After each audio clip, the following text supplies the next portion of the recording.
हम इस दुनिया में आए हैं सदा रहने के लिए नहीं आए। कुल्लु नफ्सिन ज़ाइक़तुल मौत, अगर कोई 100 बरस भी जिंदा रहे फिर भी अंजाम मौत ही है। बल्कि एक बुजुर्ग फरमाते हैं कि बंदा इस दुनिया में आता ही मरने के लिए है। और एक बुजुर्ग की बात मुझे बड़ी प्यारी लगी।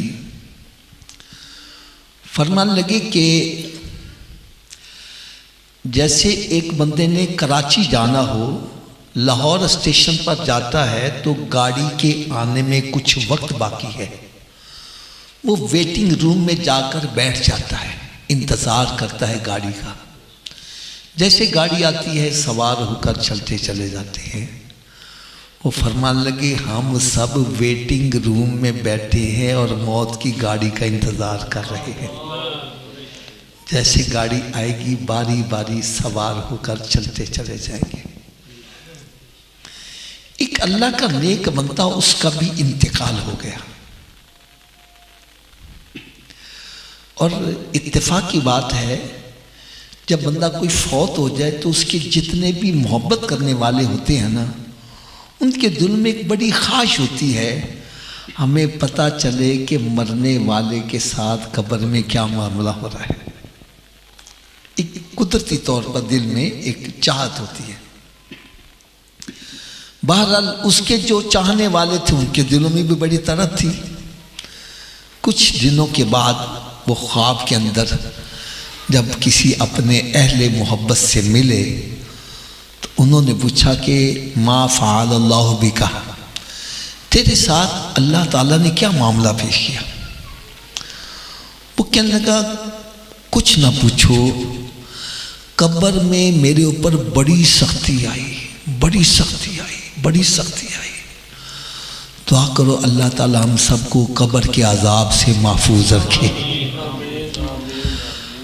हज़रत सैयदना उस्मान गनी रज़ी अल्लाह ताला अन्हु, ये वो हस्ती हैं जिन्होंने कई मर्तबा मेरे आका सल्लल्लाहु अलैहि वसल्लम से जन्नत खरीदी।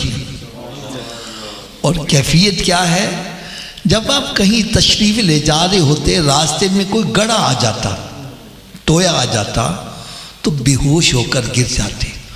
लोग आकर उठाते, हज़रत साहब क्या हो गया है।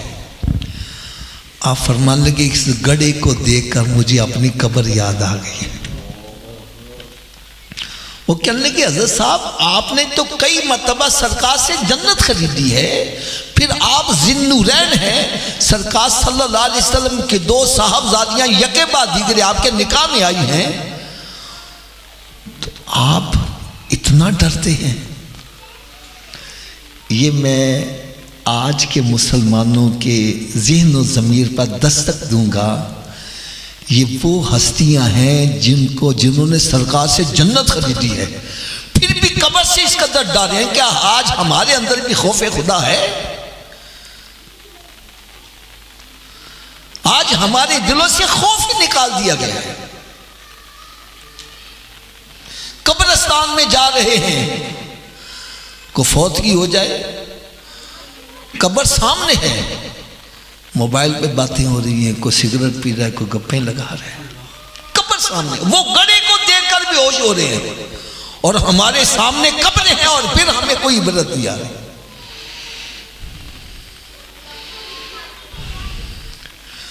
तो हज़रत उस्मान गनी रज़ी अल्लाह ताला अन्हु का जवाब सुनो। आपने इरशाद फरमाया कि मैंने खुद अपने कानों से सरकार सल्लल्लाहु अलैहि वसल्लम से सुना है कि मेरे आका सल्लल्लाहु अलैहि वसल्लम ने इरशाद फरमाया कि कब्र आखिरत की मंजिलों में पहली मंजिल है। जो इसमें कामयाब होगा उसकी आखिरत की मंजिलें आसान कर दी जाएंगी, और जब पहली मंजिल में ही फंस गया उसके लिए आखिरत की मंजिलें मुश्किल हो जाएगी।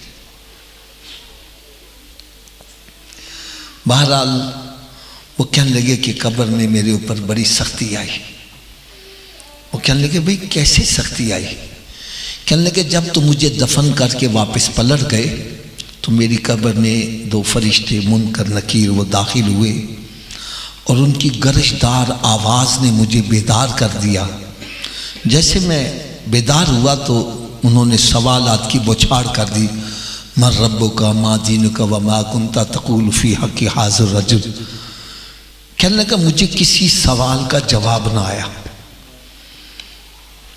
और याद रखो, जो सवालों का जवाब सही दे दे उसकी कब्र में जन्नत की तरफ से खिड़की खोल दी जाती है, और अल्लाह ना करे अगर कोई सवालों का जवाब ना दे पाए तो उसकी कब्र में जहन्नम की तरफ से खिड़की खोल दी जाती है।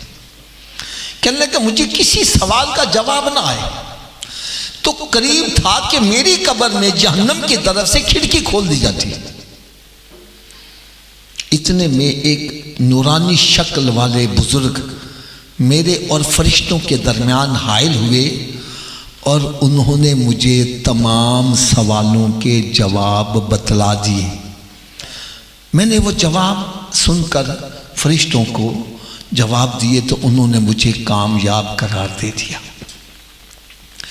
जब वो नूरानी शक्ल वाले बुजुर्ग वापस पलटने लगे तो मैंने उनका दामन पकड़ लिया। जनाब आप हैं कौन? आप उस वक्त मेरे काम आए जब मेरा माल मेरे काम ना आए, मेरी औलाद, मेरे रिश्तेदार, अजीज और करबा, लंगोटिए यार मेरे काम ना आए। आप हैं कौन?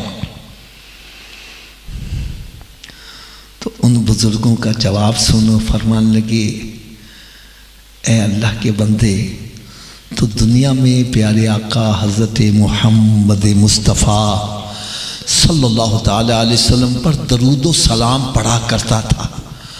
तो अल्लाह ताला ने उस दरूद व सलाम को मेरी नूरानी शक्ल में तब्दील करके कब्र में तेरी मदद के लिए भेज दिया है।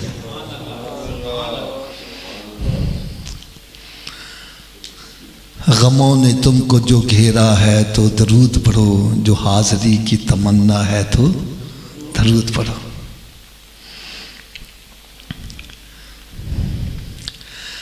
कहने लगे, मैंने फिर उनसे मज़ीद पूछा कि आप मुझे ये बतलाएं, क्या मैं मुसलमान नहीं मरा था? क्या मैं नमाज नहीं पढ़ता था? क्या मैं रोज़े नहीं रखता था? क्या मैं ज़कात नहीं देता था? वो कहने लगे, बेशक तू मुसलमान मरा, तू नमाजी भी था, तहज्जुद गुजार भी था, तू रोज़े भी रखता था, खैरात भी करता था, ज़कात भी देता था। कहने लगा, फिर कब्र में मेरे ऊपर इतनी सख्ती किस वजह से आई? कहने लगे, वो सिर्फ एक वजह से आई, वो ये कि तू अपनी ज़ुबान की हिफाजत नहीं करता था। थिंक बिफोर यू स्पीक, पहले तोलो फिर मुंह से बोलो। आज यकीन जानो, हम जब बोलने लगते हैं तो कोई लगाम है ही नहीं है।